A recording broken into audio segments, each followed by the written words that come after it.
Hello everyone, welcome to Pranavi memories. ఇవాళ వచ్చేసి Virat miss అయ్యాడు అనుకుంటున్నారేమో. ఇప్పుడు విరాట్ ని పిక్ చేసుకుంటాం. బాల వాళ్ళ ఇంట్లో ఉన్నాడు విరాట్. పిక్ చేసుకొని విరాట్ కోసమే వెళ్తున్నాం. ఇవాళ ఏంటంటే విరాట్ కి 5 years వెల్నెస్ చెకప్ అనమాట. వెల్నెస్ చెకప్ అంటే ఏం లేదండి, డాక్టర్ అపాయింట్మెంట్. 5 years వచ్చాక ఇక్కడ ఎవ్రీ ఇయర్ వ్యాక్సినేషన్స్ ఉంటాయి కదా, అవన్నమాట. ఇవాళ 5 years వ్యాక్సినేషన్ ఉంటుంది. అలాగే మొత్తం ఒకసారి బాబుని చెక్ చేస్తారనమాట. సో దానికోసం అని చెప్పి ఇవాళ విరాట్ ని తీసుకొని వెళ్తున్నాము. ఒకవేళ డాక్టర్ ఆఫీస్ లో వీలు కుదిరితే వ్లాగ్ తీసి మీ అందరికి ఇక్కడ ఎలా ఉంటుంది వెల్నెస్ చెకప్ ఇది అని చూపెడతాను. విరాట్ డాక్టర్ వచ్చేసి గంటి సుబ్రహ్మణ్యము. సో ఇప్పుడు వెళ్ళేసి చూపెడతాను మీకు ఎంత వీలు కుదిరితే అంత. చలో let's follows and see in the doctor office. Bye. ఇప్పుడైతే విరాట్ని పిక్ చేసుకొని డాక్టర్ ఆఫీస్కి వెళ్ళాలన్నమాట. అందుకని చెప్పి బాల వాళ్ళ ఇంటికి వచ్చాం విరాట్ని పిక్ చేసుకుందామని చెప్పి. డాక్టర్ అపాయింట్మెంట్ వచ్చేసి 5 o'clock అనమాట. సో అరౌండ్ 4 o'clockకి మేము బాల వాళ్ళ ఇంటికి వచ్చాము. ఇంటికి రారా అంటే రాడంట ఇంటికి. బాల చెప్తుంది అనమాట, మళ్ళీ ఇక్కడ డ్రాప్ చేస్తానంటేనే వస్తాడంట. అంటే సరే మళ్ళీ ఇక్కడికే తీసుకొచ్చి డ్రాప్ చేస్తారా విరాట్ అంటే అప్పుడు వచ్చాడనమాట. సో అదే ఇంకా మేము ఆన్ ద వే వెళ్ళిపోతున్నాం, ఇంకా లేట్ అయింది కదా ఆల్రెడీ. సో డాక్టర్ ఆఫీస్కి బయలుదేరిపోయాం అనమాట. ఇప్పుడైతే డాక్టర్ ఆఫీస్ కూడా వచ్చేసాము. చెప్పాను కదా విరాట్ డాక్టర్ వచ్చేసి గంటి సుబ్రహ్మణ్యం, శ్రియా సిద్ధు డాక్టర్ కూడా గంటి సుబ్రహ్మణ్యమే అనమాట. సో అందుకని విరాట్ పుట్టక ముందే లైక్ మనం ప్రెగ్నెంట్ గా ఉన్నప్పుడే డాక్టర్ కి లైక్ మనకి ఏ పీడియాట్రిషియన్ కావాలో ఆ పీడియాట్రిషియన్ కి మనం చెప్పుకోవాలన్నమాట. ఇట్లా ఫోన్ చేసి ఇట్లా నాకు ఈ సో అండ్ సో డేట్ లో డ్యూ డేట్ ఉంది, నా హాస్పిటల్ వచ్చేసి ఇది అని చెప్పి డాక్టర్ కి చెప్తే ఏంటంటే ఆ హాస్పిటల్ కనుక డాక్టర్ కనుక సపోర్ట్ చేసే మాట అయితే అంటే లైక్ ఇక్కడ మా దగ్గరలో ఏంటంటే JFK సెయింట్ పీటర్స్ గంటి వచ్చి చెక్ చేస్తారనమాట పిల్లల్ని పుట్టిన తర్వాత. సో నా హాస్పిటల్ వచ్చేసి సెయింట్ పీటర్స్ అనమాట. సో అందుకని చెప్పి మేము ఆల్రెడీ చెప్పుకుంటే ఇంకా అప్పుడు డాక్టర్ ఏంటంటే విరాట్ పుట్టిన తర్వాత హాస్పిటల్ వాళ్ళు మనం లేబర్కి జాయిన్ అయినప్పుడే అడుగుతారనమాట మీకు పీడియాట్రిషియన్ ఉన్నారా అని చెప్పి. ఒకవేళ మనకు పీడియాట్రిషియన్ ఉంటే కనుక మనం చెప్తామన్నమాట మాకు ఉన్నారు అని చెప్పి. సో ఉంటే ఏంటంటే వాళ్ళు డాక్టర్కి ఇన్ఫామ్ చేస్తారు ఈ పేషెంట్ జాయిన్ అయ్యారు అని చెప్పి. ఆల్సో డెలివరీ అయ్యాక కూడా వాళ్ళు డాక్టర్కి ఇన్ఫామ్ చేస్తే డాక్టర్ వచ్చి బేబీని మొత్తం చెక్ చేస్తారనమాట. ఒకవేళ మనకు కనుక పీడియాట్రిషియన్ కనుక లేకపోతే ఏంటంటే ఆ Saint Peter's like whichever hospital మనం సెలెక్ట్ చేసుకుంటామో ఆ హాస్పిటల్లో ఉన్న పీడియాట్రిషియన్ వచ్చేసి బేబీని మొత్తం చెక్ చేస్తారు. తర్వాత మనం మళ్ళీ ఇంటికి వెళ్ళిన తర్వాత ఒక పీడియాట్రిషియన్తో అపాయింట్మెంట్ తీసుకొని బేబీని వెళ్ళి చూపెట్టాల్సి వస్తుంది అనమాట. సో అది ప్రాసెస్ ఇక్కడైతే. సో బట్ నేను ఆల్రెడీ ప్రెగ్నెంట్గా ఉన్నప్పుడే గంటి ఆఫీస్కి కాల్ చేసి నేను ఆల్రెడీ ఇదంతా నా డీటెయిల్స్ అన్నీ ఇచ్చి బుక్ అంటే చెప్పేసుకున్నాను అనమాట. లైక్ నా డాక్టర్ మీరే మా బేబీకి అని చెప్పి. సో ఏంటంటే విరాట్ పుట్టిన తర్వాత హాస్పిటల్ వాళ్ళు ఇన్ఫామ్ చేస్తే గంటి వచ్చి విరాట్ని మొత్తం చెక్ చేసి ఆల్ గుడ్ అని చెప్పి నా దగ్గరకు అంటే లైక్ ఇద్దరం ఒకే రూమ్లో ఉంటాం కదా విరాట్ నేను వచ్చి మొత్తం చెక్ చేసి అన్నీ చెప్పారనమాట మాకు. మళ్ళీ మేము ఇంటికి వచ్చిన తర్వాత విరాట్కి 10 days లోపల ఒకసారి గంటి ఆఫీస్కి తీసుకెళ్ళి మొత్తం అన్ని చెకప్ చేపించి ఒక వ్యాక్సినేషన్ వేశారో లేదో నాకు గుర్తులేదు. ఎందుకంటే విరాట్ ఫస్ట్ టైం డాక్టర్ దగ్గరికి వెళ్ళేటప్పుడు నేను వెళ్ళలేదన్నమాట. మా ఇంటి దగ్గర నుంచి కొంచెం దూరమే. అప్పటికి నాకు స్టిచెస్ అవి ఉండే కొంచెం సిచ్యువేషన్ అంత గుడ్గా లేదు నాది. సో విరాట్ని ఫస్ట్ టైం మా డాడీ నరసింహ ఇద్దరు కలిసి హాస్పిటల్ తీసుకెళ్లారు గంటి ఆఫీస్కి. దాని తర్వాత ఇంకా ప్రతి అపాయింట్మెంట్కి నేను ఉండే అనమాట విరాట్కి. సో ఇక్కడ ఏంటంటే ఎవ్రీ ఇయర్ లేదా ఫస్ట్లో అయితే 3 monthsకి 6 monthsకి 9 monthsకి అట్లా అరౌండ్ ఆ టైంలో వ్యాక్సినేషన్స్ ఉంటాయి. తర్వాత ఇయర్లీ వ్యాక్సినేషన్ ఉంటుంది అనమాట. చిన్నప్పుడు అయితే యాక్చువల్లీ ఒక్కొక్కసారి 2 legsకి 3 shots అలా ఉండేవన్నమాట. ఒక లెగ్కి 2 ఒక లెగ్కి 1 అట్లా షార్ట్స్ వేసేవాళ్ళు. ఈసారి వచ్చేసి 5th year వ్యాక్సినేషన్, బట్ ఒక్కటే వ్యాక్సినేషన్ అనమాట ఇవాళ చేయించింది. సో ఆ ఒక్క వ్యాక్సినేషన్కే విరాట్ అయితే మా ముగ్గురికి చుక్కలే చూపెట్టాడు. మీరు తర్వాత నేను చెప్తాను చూడండి. ముగ్గురం పట్టుకున్నా అసలు అలివి అంటే లైక్ చిన్నప్పుడు వాళ్ళకి పెద్ద అంటే అంత తెలివి ఉండదు కదా, జస్ట్ ఆ షార్ట్ గుచ్చినప్పుడు చిక్కుమంటది, తర్వాత వాళ్ళు ఓకే కదా వెంటనే మర్చిపోయేవాడు. బ్యాండేజ్ వేసేసి డ్రెస్ వేసేసి ఇంటికి తీసుకెళ్తే వాడికి పెద్ద గుర్తు కూడా ఏం ఉండేది కాదు వ్యాక్సినేషన్ వేశారు అన్నట్టు. కాకపోతే ఇంటికి వచ్చి మనం ఒకవేళ ప్యాంట్ ఇప్పేసి వాడికి ఆ బ్యాండేజెస్ కనిపిస్తే మాత్రం ఏడ్చేవాడు అనమాట. ఓ షార్ట్ అని. అంటే జస్ట్ మళ్ళీ బ్యాండేజ్ తీసిన తర్వాత మర్చిపోయేవాడు విరాట్. బట్ ఈసారి మాత్రం అంటే ఊహ కూడా బాగా వచ్చింది కదా, 5 yearsకి వాళ్ళకి అంత తెలివి అంత తెలుస్తుంది కదా, అది షార్ట్ ఇంజెక్షన్ అని తెలిసింది కదా. ఇంకా ఎట్లా అంటే బాగా ఏడ్చాడు, చాలా ఎక్కువ ఏడ్చి చాలా చిరాకే చేశాడు ఈసారి హాస్పిటల్లో. But that's okay. పిల్లలు ఆ మాత్రం గొడవ చేసి అలా ఏడవకపోతే కూడా ఇక అది వాళ్ళ పిల్లలు కాదు కదా, అంతే కదా. ఇంకా పిల్లలు అంటే షార్ట్ అంటే ఇంజెక్షన్ అంటే ఎవరైనా ఇష్టంగా వెళ్ళి చేయించుకోం కదా. ఈవెన్ మనకైనా ఇప్పుడైనా కానీ ఇలా పట్టుకొని అని భయపడిపోతూ ఉంటాము. సో ఇంకా వాళ్ళకి ఇంకా ఎక్కువ ఉంటుంది కదా. సో ఓకే, ఫైనల్గా అయితే ఇంకా మేము ఇంజెక్షన్ తీసేటప్పుడు అంతా ఏమి వీడియో చేయలేకపోయాము. ఎందుకంటే ఇంక చెప్పాను కదా, విరాట్ చాలా గొడవ చేసి ఉండే, కొద్దిగా భయపడి ఉండే కూడా అనుకుంటా. సో అందుకని చెప్పి ఇవాళ ఇంజెక్షన్ షార్ట్ డాక్టర్ దగ్గర ఏమీ చేయలేకపోయాం అనమాట. వీడియో అది ఏమీ తీయలేకపోయాం. ఇంకా విరాట్ని కన్సోల్ చేసుకుంటూ వాడిని దగ్గర తీసుకోవడం ఇదే సరిపోయింది అనమాట మా ఇద్దరికి. సో మొత్తానికి విరాట్ వ్యాక్సినేషన్ ఇవాళ అలా అయ్యింది. కాకపోతే ఇదంతా ఏంటంటే వ్యాక్సినేషన్కి ముందు అనమాట. సో నేను మీకు చెప్పడంలో చెప్తున్నాను కానీ ఇదేంటంటే వ్యాక్సినేషన్కి ముందు డాక్టర్ వచ్చి చెక్ చేసుకొని ఆయన మళ్ళీ వ్యాక్సినేషన్ ప్రిపేర్ చేసుకొని వస్తారు కదా. ఆ ప్రాసెస్ అంతా ఏంటంటే విరాట్ ఆడుకుంటూ ఉండే మంచిగా అక్కడంతా. సో అదంతా ఇలా వీడియో తీసాము. కాసేపు నాతో ఆడాడు, కాసేపు నరసింహతో ఆడాడు, కాసేపు మమ్మల్ని వీడియో తీస్తా అంటాడు. ఇట్లా మంచిగానే ఫస్ట్ అయితే అంతా మంచిగానే ఎంజాయ్ చేశాడు. కానీ ఒక్కసారి ఆ ఇంజెక్షన్ చూసినప్పుడు కూడా వాడికి అర్థం కాలేదు, వాడికే వేస్తారు ఇది అన్నట్టు. బట్ డాక్టర్ ఎప్పుడైతే కొంచెం ప్యాంట్ అంటే ఇట్లా వేస్తారు కదా కింద తొడకి, సో అక్కడ కొంచెం ప్యాంట్ రిమూవ్ చేయమని కానీ ఇంకా వాడికి అర్థమైపోయింది అనమాట. ఇంకప్పటి నుంచి అయితే కొద్దిగా బాగానే భయపడ్డాడు. ఇక్కడ ఏంటంటే డాక్టర్ ఇంజెక్షన్ ప్రిపేర్ చేస్తున్నారు, అప్పుడంతా ఓకే. కానీ తర్వాత అయితే ఇక చుక్కలే చూపెట్టాడు. ఇంకా ఫైనల్గా ఇంజెక్షన్ చేంజ్ చేసుకొని ఇంకా డాక్టర్ ఆఫీస్ నుంచి బయలుదేరిపోతే మా ఫ్రెండ్ చెప్పిందనమాట, వాళ్ళ రిలేటివ్స్ కమ్యూనిటీలో ఇట్లా మంచిగా కమ్యూనిటీ మొత్తం లైట్స్ పెట్టారే బాగుంది అంటే, సరే ఇంకా చూద్దాం కదా అన్నట్టు అక్కడి నుంచి కొంచెం దూరమే, బట్ ఓకే ఇంకా విరాట్ కూడా ఇలా కమ్యూనిటీ మొత్తం లైట్స్ అది చూసి కొద్దిగా ఎంజాయ్ చేస్తాడు కదా అన్నట్టు ఇక్కడికి వచ్చామన్నమాట. లైట్స్ అయితే చాలా బాగా పెట్టారు. అంటే కమ్యూనిటీ మొత్తం మోస్ట్ ఆఫ్ ద హౌసెస్ ఎక్కడో 1-2 అట్లా ఇల్లులు తప్పించి మిగతా ఇల్లులు అందరూ ఇలా అనుకొని డిసైడ్ అయ్యి చాలా బాగా పెట్టారనమాట. మనకి ఎవరో తెలియదులేండి కమ్యూనిటీలో, బట్ ఆ చూడ్డానికి ఇట్లా అందరు అనుకొని మంచిగా చేయడం అది బాగా అనిపించి ఉండే. చెప్తాను కదా ఇట్లా హాలిడే సీజన్ లైట్స్ ఇది అని. బట్ ఇదేం టికెట్ కాదు, మేమైతే ఫ్రీగానే జస్ట్ డ్రైవ్ త్రూ అట్లా వెళ్ళేసి డ్రైవ్ త్రూలో చూసుకొని వచ్చాము. బట్ కొన్ని కమ్యూనిటీస్ ఏంటంటే ఈ హాలిడే సీజన్లో ఇలాగే ఫుల్ లైట్స్ పెట్టేసి దానికి టికెట్ పెడతారనమాట. టికెట్ అంటే లైక్ ఎంతో ఎక్స్పెన్సివ్ ఏమి ఉండదు, ఒక లైక్ డ్రైవ్ త్రూ కార్కి ఒక్కొక్క కార్కి $10 లేదా $5 అట్లా పెడతారనమాట. మేము లాస్ట్ 4-5 years నుంచి అయితే మోస్ట్లీ ఫిల్లీ వెళ్తాం అనమాట. ఫిల్లీలో ఇలాగే డ్రైవ్ త్రూ ఉంటుంది, కానీ ఇంకొంచెం ఎక్కువ ఉంటుంది లైటింగ్ అది. ఇంకా అది ఏంటంటే కమర్షియల్ కదా, ఆబ్వియస్గా కొంచెం లైటింగ్ అది ఎక్కువ పెట్టి ఈచ్ కార్కి $20 ఏమో ఛార్జ్ చేస్తాడు. $20 ఛార్జ్ చేస్తే అంటే కార్లో ఎంతమంది అయినా ఉండొచ్చు వాట్ ఎవర్, కాకపోతే $20 ఛార్జ్ చేస్తారు. ఇట్లా డ్రైవ్ త్రూ జస్ట్ అన్ని స్లోగా డ్రైవ్ చేసుకుంటూ వెళ్ళి మొత్తం అంతా ఇలాగే సేమ్ ఇలాగే ఉంటుంది. కాకపోతే ఇల్లు కాదు కాబట్టి ఒక్కొక్కటి ఏంటంటే మనకి థీమ్స్ పెడతాడు అనమాట. Like Taj Mahal, Paris, Eiffel tower, ఇంకా అట్లా డిఫరెంట్ థీమ్స్ పెట్టి ఆ థీమ్స్కి అంతా లైటింగ్ పెట్టి అది కూడా బాగుంటుంది. మేము ఎవ్రీ ఇయర్ వెళ్ళే వాళ్ళము. ఒక 2 years సుష్మా వాళ్ళు మేము కూడా కలిసి వెళ్ళాము. మిగతా ఇయర్స్ లైక్ ఎవరు వచ్చినా మా కజిన్స్ సందీప్ ఇలా వచ్చినప్పుడు అట్లా ఎవరో ఒకరం కలిసి వెళ్ళే వాళ్ళం అనమాట. అది కూడా చాలా బాగుంటుంది.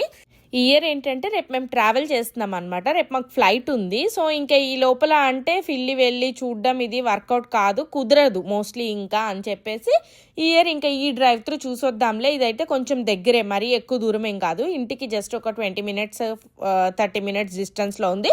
ప్లస్ అంటే కొంచెం దూరమే, డాక్టర్ ఆఫీస్ నుంచి వచ్చేటప్పుడు ఏం ఆన్ ద వే కాదు, బట్ కొంచెం పక్కకి. బట్ దట్స్ ఓకేలే, చూపెట్టుకొని వచ్చేస్తే అట్లీస్ట్ ఇంకా మరి ఏదో ఒకటి అంటే ఎవ్రీ ఇయర్ ఇట్లా వెళ్తాం కదా, ఈ ఇయర్ వెళ్ళకుండా అసలు లేకుండా కాకుండా ఏదో ఒకటి కవర్ చేద్దాం అన్నట్టు వచ్చాము. కానీ మంచిగా అనిపించింది, ఫీల్ గుడ్. ప్రతి చెట్టుకి చూసారా, ప్రతి ఇల్లు మంచిగా డెకరేట్ చేసుకున్నారనమాట లైట్స్ తోటి, విచ్ ఫెల్ట్ సో గుడ్. మంచిగా అనిపించింది అది మాత్రం. పిల్లల్ని ఇలా అలా తీసుకెళ్తే వాళ్ళు కూడా కొంచెం ఎంజాయ్ చేస్తారు కదా, ఎప్పుడు ఇంట్లోనే ఇట్లా కాకుండా కొద్దిగా ఇలా డిఫరెంట్గా మేమైతే ట్రై చేస్తాం మోస్ట్ ఆఫ్ ద టైమ్స్. చెప్తూ ఉంటాను కదా, అలా ఎక్కడ ఏం తెలిసినా కానీ ఒకసారి మేక్ ష్యూర్ అలా తీసుకెళ్ళి వాడికి అన్ని చూపెడదాం అన్నట్టు ట్రై చేస్తామన్నమాట. అందులోనూ అంటే ఇప్పుడు మనకు చాలా దూరం మనం వెళ్ళలేమంటే దట్స్ ఓకే. కానీ ఇంకా దగ్గరలో ఉన్నవి ఇలా వీక్ డేస్ అయినా వీకెండ్స్ అయినా సాయంత్రం పూటే కదా, అట్లా కాసేపు అలా తిరిగేసి వస్తే కొద్దిగా రిలాక్సింగ్ ఉంటుంది. పిల్లలు కూడా కొంచెం మంచిగా ఓకే ఇది అంటే లైక్ ఏ పండగ ఆ సీజన్ కొద్దిగా వాళ్ళకు కూడా తెలుస్తూ ఉంటుంది కదా. ఇప్పుడు ఇది అనుకోండి, వాళ్ళకు కూడా చూస్తే ఏంటంటే okay year end Christmas holidays new year holidays ఇదంతా ఇంత బాగుంటుంది ఇలా లైటింగ్స్ తోటి. ఇది కొంచెం చల్లగా ఉన్నా కానీ బట్ ఇది హాలిడే మూడ్ అని వాళ్ళకి అలా అర్థమైపోతుంది కదా. సమ్మర్ హాలిడేస్ అనుకోండి మంచిగా ఇంటి ముందే ఆడుకుంటారు. ఎప్పుడు చెప్తాను కదా అరౌండ్ 4 o'clock వెళ్తే ఈవినింగ్ 10 వరకు అట్లా. విరాట్ అయితే ఇంకా అందరు గ్యారేజ్ క్లోజ్ అయ్యాక మా ఇంటికి వస్తాడు అనమాట. సో అది సమ్మర్ హాలిడేస్ ఫన్. ఇది వచ్చేసి వింటర్, ఇలా లైటింగ్ మొత్తం అంతా డెకరేషన్స్ ఆ లుక్ అది చూడడం వచ్చేసి వింటర్ టైం అంతే. ఏ సీజన్కి ఆ సీజన్ కదా, అలా మంచిగా చూసుకుంటూ ఎంజాయ్ చేసుకుంటూ బాగానే ఆ రోజు మంచిగానే టైం స్పెండ్ చేసాము. ఇప్పుడు కొంచెం మ్యూజిక్ యాడ్ చేస్తాను, మీరు కూడా అందరు హౌసెస్ లైటింగ్ అది చూసి హాలిడే సీజన్ ని ఎంజాయ్ చేయండి.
చూస్తున్నారు కదా ఇల్లు అందరు ఎంత చక్కగా డెకరేట్ చేసుకున్నారో. అసలు ఫుల్ మేరీ క్రిస్మస్ అని, ఫుల్ లైట్స్ అని, అంత డియర్స్ ప్రతిదీ చాలా చాలా బాగా అనిపించుండే. స్నోమెన్స్, హౌసెస్, శాంటా, ఇంకా వాట్ నాట్ అన్నట్టు ఉండే అనమాట. ఫుల్ లైటింగ్ తోటి చాలా బాగా అనిపించుండే.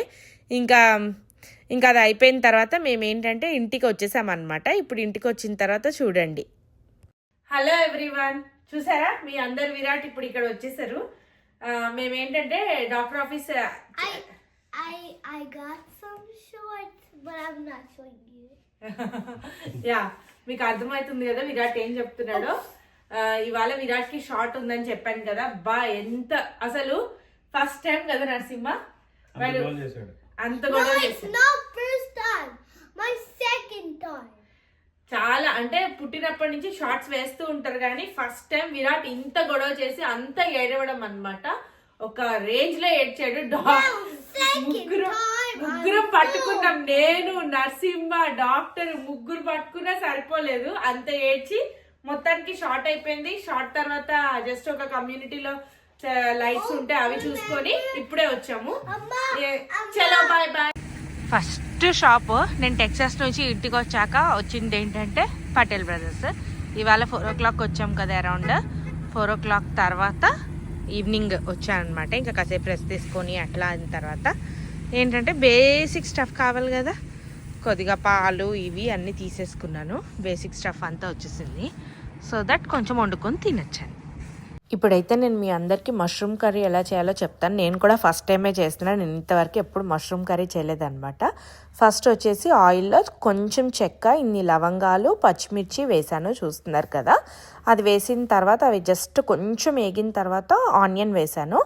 ఆనియన్ ఏగే లోపల ఈ లోపల మసాలాకి రెడీ చేద్దాము. చూసారు కదా, కొంచెం చెక్క, లవంగా, ఇంత జీలకర్ర, ఇన్ని జీడిపప్పు. ఇప్పుడు ఇది వచ్చేసి ఫ్రోజన్ కొబ్బరి వాడుతున్నాను నేను, ఫ్రోజన్ కొబ్బరి. దీంట్లోనే కొంచెం ఒక 2 చిన్న సైజ్ టమాటోస్ వేసాను అనమాట. వేసేసి దీంట్లోనే ఒక 2 టేబుల్ స్పూన్ పెరుగు వేస్తున్నాను. ఇప్పుడు ఇవన్నీ కలిపి మెత్తగా ఫైన్ పేస్ట్ కొట్టుకోవాలన్నమాట మిక్సీలో. ఈ లోపల ఉల్లిపాయ వేగిపోతే దాంట్లో ఏం చేస్తున్నానంటే అల్లం వెల్లుల్లి పేస్ట్ వేసి బాగా కలుపుతున్నాను. మంచిగా ఉల్లిపాయ దోరగా వేగిపోవాలి. అది వేగి అల్లం వెల్లుల్లి పేస్ట్ వేగిపోయిన తర్వాత పచ్చివాసన పోయిన తర్వాత చెప్పాను కదా ఫైన్ పేస్ట్గా కొట్టుకున్నాం కదా, ఆ మిక్చర్ వచ్చేసి దీంట్లో వేస్తున్నాను, మసాలా మిక్చర్. అది వేసేసి మంచిగా కలుపుతున్నాను. బాగానే కలపాలి, మంచిగా కలిపి ఆయిల్ పైకి వచ్చేదాకా, ఇప్పుడు మీకు కనిపిస్తుంది కదా అలా ఆయిల్ పైకి వచ్చేదాకా మంచిగా దోరగా వేయించాలన్నమాట. ఆ మసాలా అంతా వేగాలంటే పచ్చి స్మెల్ ఏది లేకుండా మంచిగా వేగితే అప్పుడు టేస్ట్ గ్రేవీ మంచిగా వస్తుంది. ఇప్పుడు దీంట్లో ఏమేస్తున్నానంటే పసుపు, ఉప్పు, కారం, మసాలా పౌడర్ ఇవన్నీ వేస్తున్నాను. మసాలా పౌడర్ ఏంటంటే ధనియాల పౌడర్ కొట్టాను, కొద్దిగా గరం మసాలా, అవన్నీ నేను ఇంట్లో చేస్తాను, మీకు తెలుసు కదా.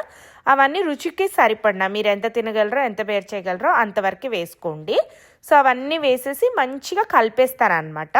ఇవన్నీ వేసిన తర్వాత కూడా మసాలా మంచి కలవాలి అంతా, అంటే ఇవన్నీ వేసి అది కూడా మసాలా అంతా పట్టాలి కదా, పట్టేసి మంచిగా కలిపేసి కొంచెం ఒక 5 మినిట్స్ అట్లా వేగనివ్వాలి. ఇవన్నీ ఉప్పు కారం అన్నీ పట్టేదాకా మంచిగా, అంటే ఏం చేస్తే ఆయిల్ పైకి వస్తుంది దీంట్లో కూడా మీరు చూస్తుంటే. ఇంకా మంచిగా వేగిపోయిన తర్వాత నెక్స్ట్ ఏం చేస్తానంటే మష్రూమ్ని బాగా కడగండి ఒక 4-5 టైమ్స్. ఏంటంటే అది కింద మట్టిలో నుంచి వస్తుంది కదా, సో మంచిగా చేయి పెట్టేసి నీట్గా ఒక్కొక్కటి వాష్ చేసేసి అప్పుడు పీసెస్ కట్ చేయండి. అది మీ ఇష్టం ఏ సైజులో కట్ చేసుకుంటారు అనేది.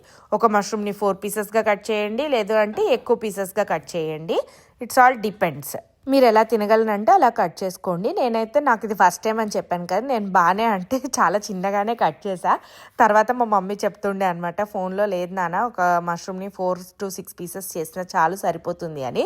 నేనైతే వెజిటేబుల్ లాగా కట్ చేసేసాను. నాకు అదే ఫస్ట్ టైం వండుతున్నప్పుడు మనకు అంతగా తెలియదు కదా. సో ఓకే, ఇట్లా ఎలా కావాలంటే అలా కట్ చేసుకొని ఈ మసాలా అంతా మష్రూమ్స్కి పట్టేలాగా మంచి కలిపేసుకొని, కావాలంటే మూత పెట్టేసి లేదంటే మూత తీసేసి, హవెవర్ మీకు ఎలా కావాలంటే అలా కొంచెం మష్రూమ్కి మసాలా అంతా పట్టేలాగా మంచిగా వేయించేసిన తర్వాత ఇక్కడ ఏం చేస్తున్నానంటే కొద్దిగా కరివేపాకు వేస్తున్నాను. చూడండి, ఒక 4 రెమ్మలు కరివేపాకు తుంచేసి వేస్తున్నాను. నేను ముందు పచ్చిమిర్చి వేసాను కాబట్టి ఓకే, లేకపోతే మీరు కావాలంటే ఇప్పుడు ఈ స్టేజ్లో కూడా 4 పచ్చిమిర్చి వేయచ్చు. పులుసులో ఉడికి అంటే గ్రేవీలో ఉడికి మంచిగా అనిపిస్తుంది. ఇప్పుడైతే ఒక పెద్ద గ్లాస్ వాటరే పోస్తున్నాను, కొంచెం గుడ్ అమౌంట్ ఆఫ్ వాటరే పోసేస్తున్నాను. పోసేసి అదంతా ఒక్కసారి కలిపేసి ఇంకా మూత పెట్టేసి ఫుల్ మంచిగా బాయిల్ అయ్యేదాకా, అంటే ఉడికేదాకా, ఆయిల్ పైకి వచ్చేదాకా, తేలేదాకా కొంచెం మీడియం టు సిమ్ మార్చుకుంటూ ఒకవేళ మీరు మూత పెట్టకపోతే ఏంటంటే చిట్పట అని అవన్నీ చిందుతుందన్నమాట. సో చూసుకుంటూ ఉండండి. ఇట్లా మీద చూడండి ఎంత మంచిగా ఉడుకుతుందో. ఇట్లా ఆయిల్ పైకి వచ్చేలాగా, లేదంటే ఒక 10 మినిట్స్కి కర్రీ అయిపోతుంది అనమాట. ఇంకా అప్పుడు స్టవ్ ఆఫ్ చేసేసుకోవచ్చు. ఇక్కడ ప్యారలల్గా ఏంటంటే వైట్ రైస్ పాలు తోడికి పెట్టాను. ఇంక ఇక్కడితో ఈ వ్లాగ్ ఎండ్ చేస్తాను. Thank you everyone for watching our vlogs. Keep loving us, keep supporting us. Bye. See you all in the next vlog.